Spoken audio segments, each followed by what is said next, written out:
RJ Productions presents the 1994 New York State High School Wrestling Championships in Syracuse, New York, from the Onondaga County War Memorial. Hello, wrestling fans. Dale Drypolch along with John Janiak, two-time All-American from Syracuse University. And John, we've been doing this wrestling for a long time, but you were here even longer ago. You were here 20 years ago when they wrestled the states here. What's it like? What's changed in 20 years, John? That's right, Dale. 20 years ago, the competition wasn't like it is now. I wrestled for Section 3. If you didn't get a guy from 6, 5, 4, 11, or 8, you thought you were a shoo-in.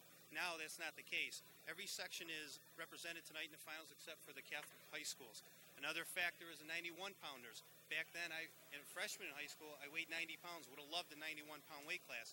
Another factor is 8th graders can now wrestle in the New York High School State Wrestling Championships. That wasn't the case when I was in school.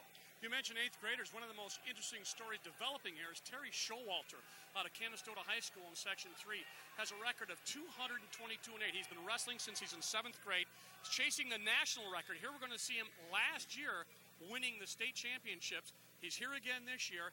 Tremendous wrestler, but John mentioned starting 7th grade wrestling has garnered 222 wins, has lost only 8.